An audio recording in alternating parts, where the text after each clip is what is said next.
귀로 즐기고 마음으로 느끼고 라디오로 함께 떠나는 성지순례 가는 날.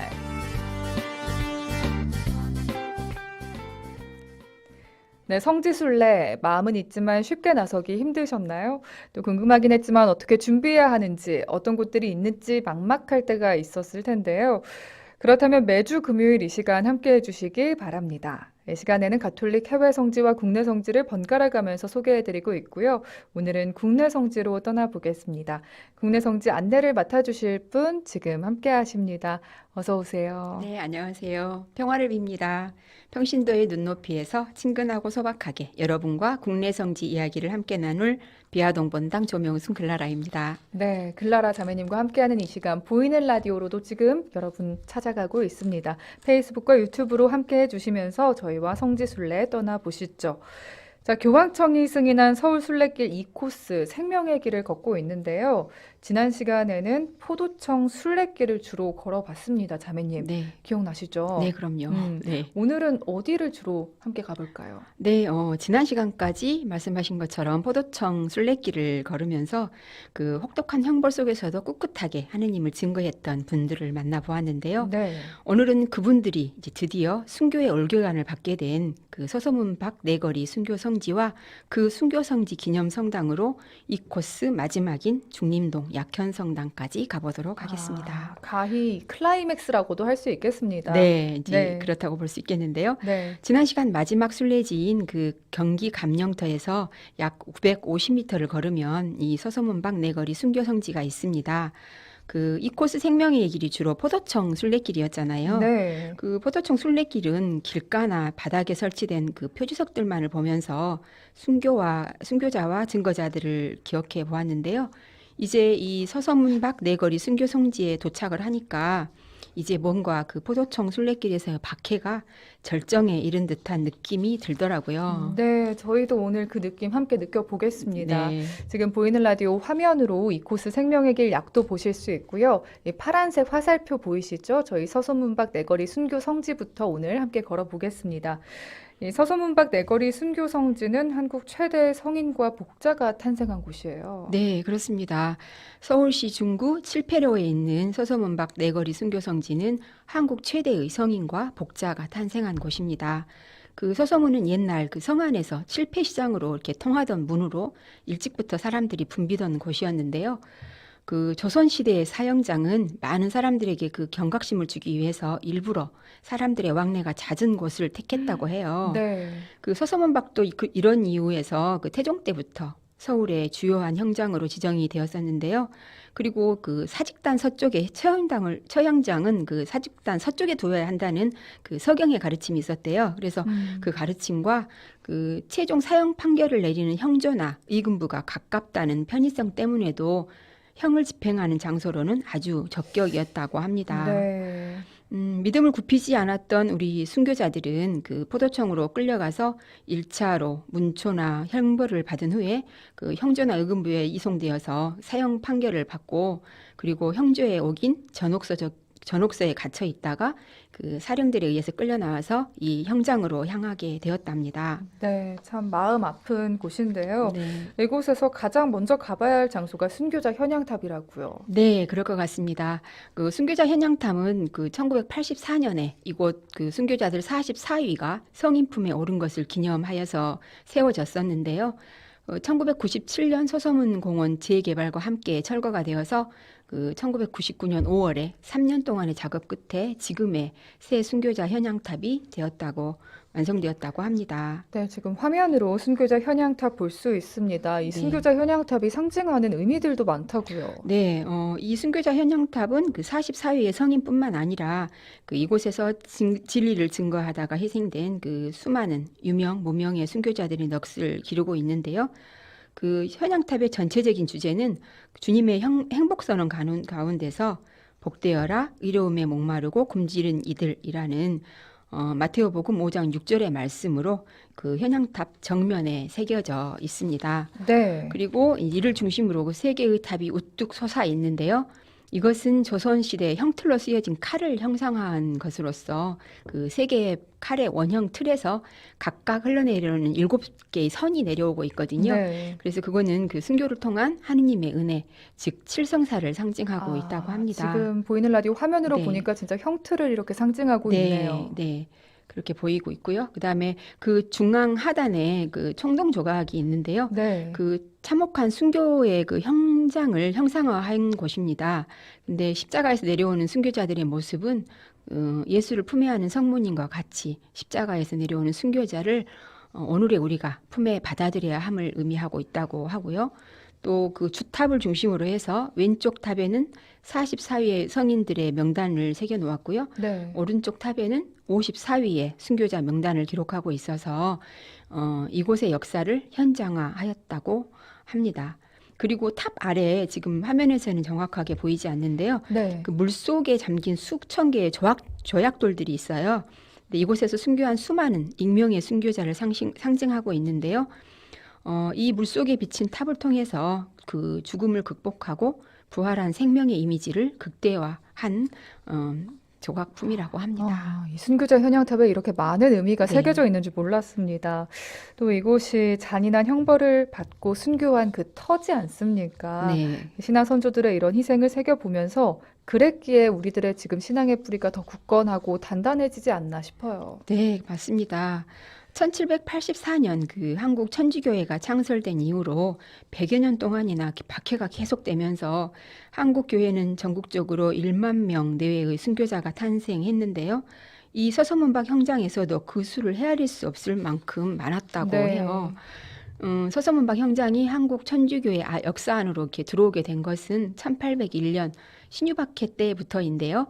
그 초기 한국 교회의 그 대표적인 평신도 지도자라고 할 수 있는 정약종 아우구스티노, 그 최창현 요한, 광환숙 골론바 등이 그 순교의 고귀한 피를 흘린 때부터 시작을 해서 1839년 기해박해, 1866년 병인박해에 이르기까지 이곳에서 순교한 분들 중 신원이 확인된 분만도 100여 명이 된다고 합니다. 확인된 분들만 100여 네. 명이요. 그 외에도 정말 많은 분들이 순교를 하셨고요. 그중 성인 품에 오르신 분이 44위나 된다고 하니까요. 단일 순교지로서는 성인을 가장 많이 배출한 곳입니다. 네. 대표적인 순교 성인으로는 우리에게도 익숙한 그 정화성 바오로와 김효임 골론바, 김효주 아네스 등이 있고요. 2014년에 시복된 그 순교 복자 124위 가운데서도 광암숙 골론바를 비롯한 27위가 이 서서문박 내거리에서 순교한 분들이라고 합니다. 네. 그리고 또 그 우리 지금 한국 교회는 그 현재 이벽 세례자 요한과 동료 132위 순교자의 시복을 추진하고 있는데요. 이 하느님의 종 133위에는 그 우리나라 최초의 세례자인 이승훈 베드로와 신유박해 때 백서를 작성한 항사형 알렉시오를 비롯해서 그 서서문 순교자 6위가 포함되어 있다고 합니다. 네. 그 세남터가 김대건, 안드레아 사제를 비롯한 성직자들의 순교터였다면 이 서서문 박 내거리 순교 성지는 교회를 위해 온 힘을 다하고 끝내 목숨까지 바친 평신도들의 순교터라고 할 수 있을 것입니다. 네, 이 코스 생명의 길 걸으면서 꼭 이분들의 순교 정신 기억하고 또 남은 분들의 시복을 위해서도 기도를 해야겠습니다. 네. 또 이곳에서 우리가 특별히 더 기억했으면 하는 순교자가 있을까요? 네. 저 개인적인 조금 이분은 좀 여기서 기억해봤으면 좋겠다라고 생각되시는 분이신데요. 네. 이 서서문박 형장의 수많은 순교자들 중에도 한국 교회 최초의 영세자로 한국 천주교의 반석이 된 이승훈 베드로를 기억해보고 싶습니다. 그 이승훈은 명문가 집안으로 서울의 반석골이라는 곳에 태어났는데요. 그 반석골, 곧 지금의 중림동이라고 합니다. 공교롭게도 이승훈이 태어난 이 반석골의 반석은 한자어로도 그 소반반자에 돌석자를 써서 우리가 흔히 반석이라고 말하잖아요. 네. 그 반석이라는 말과 같은 뜻이라고 해요. 한국교회 최초로 세례를 받은 그는 조선교회의 반석이 되라는 뜻에서 베드로라는 세례명을 받았는데요. 반석골에서 태어난 이승훈이 반석이 되라는 의미에서 베드로라는 세례명을 받아와서 스스로 한국교회의 반석이 되어야 했던 것은 어쩌면 그가 하느님으로부터 받은 소명이었던 것 와, 참 같습니다. 신기하네요. 만 네. 조선교회의 반석 역할을 요구받은 그가 짊어져야 했을 책임감은 또 얼마나 무거웠을까를 생각해 보게 되었습니다. 한편으로는 그에 네. 떠맡겨진 책임감은 얼마나 무거웠을까. 그랬겠어요. 혼자서 묵상을 데려놓고 해볼 와서. 수도 있었겠습니다. 네. 자, 이제 서소문 성지 역사박물관으로 자리를 옮겨 보겠습니다. 네, 이곳으로 이동하는 도중에 우리가 놓치지 말아야 할 아주 특별한 조각상이 있다고요. 네, 그 역사박물관으로 가는 공원 안에 그 담요를 덮고 누워 있는 노숙자 예수라는 조각상이 있는데요. 네.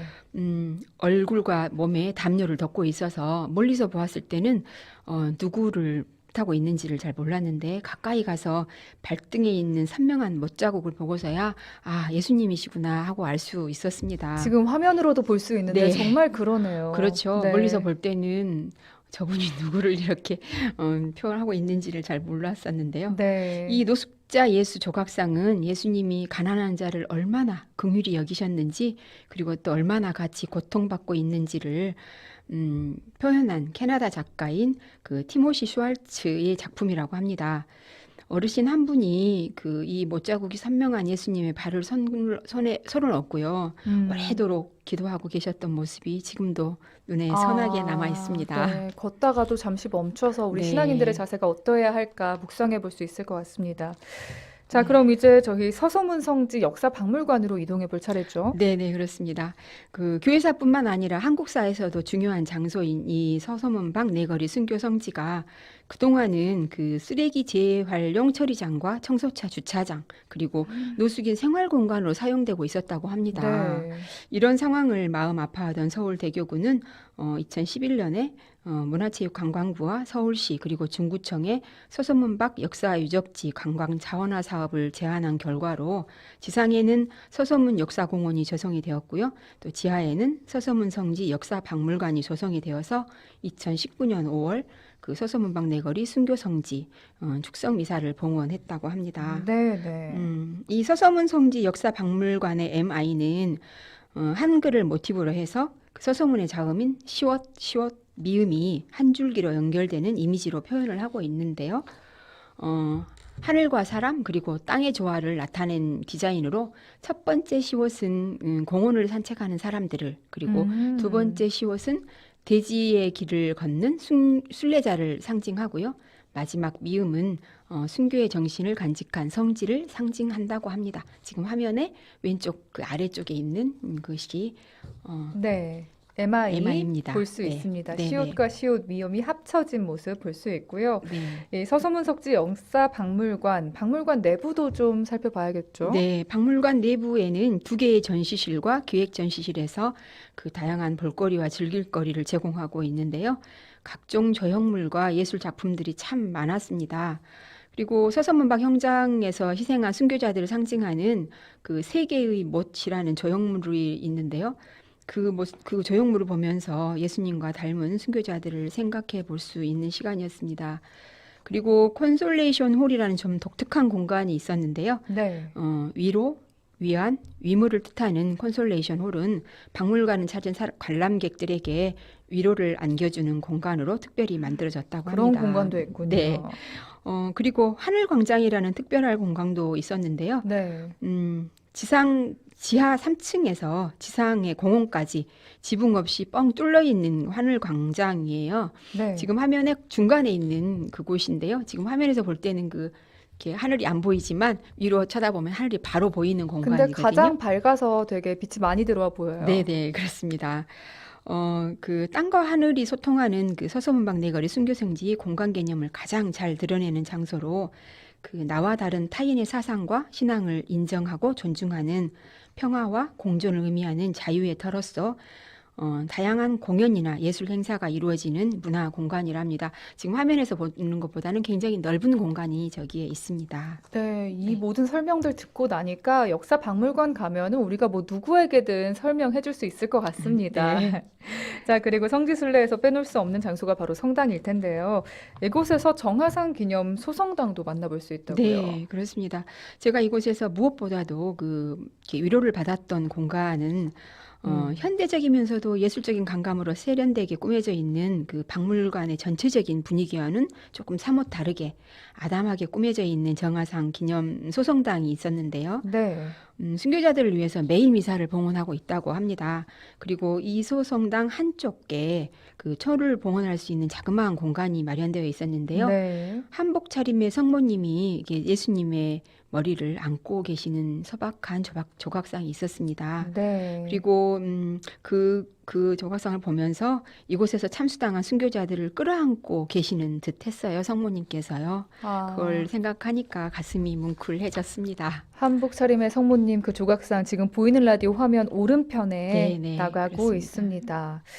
네, 성지순례 가는 날 오늘은 서울 순례길 2코스 말씀의 길 걷고 있고요. 이제 마지막 코스입니다. 네. 중림동 약현성당으로 이동을 해볼게요. 네, 서서문박 네거리 그 순교 성지가 내려다 보여요. 서울시 중구 청파로에 위치하고 있는 중림동 약현성당은 한국 최초의 서양식 벽돌 교회 건축물로서요. 그 서서문박 네거리 순교 성지 기념 성당인데요. 내부나 외부 모두 아름답기로 유명한 성당입니다. 그럼요. 지금 화면으로도 보니까 정말 아름답습니다. 네, 그렇습니다. 외부 내부 정말 아름다운 곳인데요. 네. 저희가 그 날이 저물고 있던 시간에 이곳을 도착을 했습니다. 그런데 그때 이제 갑자기 같이 갔던 딸이 네. 여기 많이 익숙해 보이는 곳인데 그러더라고요. 예. 그러면서 바로 그 스마트폰으로 검색을 해보더니 네. 역시 그렇다라는 거예요. 왜요? 작년에 그 꽤 인기를 모았던 드라마 있었잖아요. 그 열땡사제라고 하는 아, 혹시 네. 보셨나요? 인기리에 종영됐죠. 네네. 그 드라마 촬영 장소가 바로 이곳 약현성당이었더라고요. 오. 저도 정말 재미있게 봤던 드라마였거든요. 아, 그 촬영 장소가 또 여기 네네, 있더라고요. 네. 거기 이곳저곳이 나왔던 아, 것이었는데요. 어쩐지 지금 보니까 익숙합니다, 또. 네. 그 언덕 이런 데가 다 이렇게 네. 익숙해 보였습니다. 그런데 저는 여기를 2번이나 다녀갔었거든요. 네. 그런데도 그 드라마를 보면서 어디인지를 모르고 있었어요. 그 얘기를 듣고 나니까 갑자기 뭔가 더 친밀하고 익숙한 것 같은 느낌이 들었습니다. 그리고 또 자매님이 직접 미사에도 참여하셨다고요. 네, 이곳은 마지막 순례지인 이 중림동 약현성당에서 순례를 마친 그 시간에 마침 미사가 있었어요. 그래서 이곳 생명의 길 순례를 미사로 마무리할 수 있었는데요. 그날 손님 신부님이 주례를 해주셨는데요. 네. 그날 강론에서 내가 나의 의지로 하느님을 선택한 것이 아니라 오리 없으신 하느님께서 나를 선택한 것이라는 강한 믿음을 주셨던 신부님의 말씀이 돌아오는 길 내내 나를 참 행복했던 이 말씀이셨는데요. 방문 말씀도 다 기억을 하시네요. 그때 너무 제가 정말 그랬어라고 이렇게 마음에 좀 새겼던 것이어서 네. 기억이 남습니다. 이 강론 말씀에서 순교자들 삶 역시 하느님께서 선택하셨고 허락하셨다는 생각과 함께 오늘 하느님을 만나기 위해 떠난 저의 순례길 또한 내가 아닌 하느님께서 선택하신 길임을 깨달을 수 있는 시간이었습니다. 네, 깨달음으로 마무리를 했습니다. 저희 네. 서울 순례길 2코스 마지막인 중림동 약현성당까지 걸어봤는데 또 이곳이 3코스의 시작점이기도 하니까요. 여기에 관한 이야기는 다음 시간 3코스에서 더 자세히 다뤄보도록 하겠습니다. 자매님 이렇게 생명의 길 완주하면서 네네. 어떤 생각들 하셨어요? 이 코스 생명의 길은 그 3개의 코스 중에서 가장 짧은 길이에요. 네. 총 연장으로 하면 6.5km였지만 실제로 그날 제가 걸은 길은 12.4km에 22,000보를 걸었더라고요. 아침 11시에 가해동 성당에서 출발해서 저녁 8시 30분에 중림동 약현 성당에서 미사로 끝냈으니까요. 9시간 30분 동안에 결코 짧다고만 할 수 없는 순례길이었습니다. 네. 이 코스는 박해식이 주요 관청터와 형장을 잇는 길이었잖아요. 그 순교자들이 순교하러 가는 길이었지만 동시에 영원한 생명을 얻으러 가는 길, 그래서 생명의 길이었는데요. 이 코스를 순례하면서 특별히 그 순교자라는 단어의 그 숭고함이 느껴졌던 시간이었습니다. 우리의 역사 안에서 수많은 순교자를 우리가 모시고 있기 때문에 어쩌면 쉽게 순교자라는 단어를 말하곤 했었던 것 같은데요. 네. 이 코스 생명의 길에서 특히 포도청 순례길을 걸으면서는 순교라는 그 마지막 순간보다는 순교에 이르기까지의 과정 안에서 그분들이 견뎌내야 했던 시간들을 기억하고 또 그 음, 순간들을 만나게 했던 순례길이었습니다. 네. 믿지 않는다라는 말 한마디면 얼마든지 편하고 안전한 삶을 보장받을 수 있었을 텐데도 그 온갖 고문과 형벌 그리고 비난과 조롱들을 기꺼이 참아낸 어쩌면 눈물겹도록 고집스럽게 지켜내고 죽음으로 답했던 그들의 믿음이 순교자라는 고귀한 이름이구나라는 생각이 네. 들었고요. 순교자라는 그 이름 저희도 함께 새겨보면서 오늘 이 네, 시간 마무리해 보도록 하겠습니다. 네, 다음 주에는 서울 순례길 3코스로 떠나보겠습니다. 다음 주에도 많이 함께 해주시고요. 오늘 토끼풀님이 저의 세례명인 박희순 루치아 성녀도 기예박해 때 서소문 밖에서 순교하셨습니다. 저도 성지순례 가보고 싶네요. 네, 라고 함께 하셨는데 다음 주에도 꼭 함께 해주시면 좋겠습니다.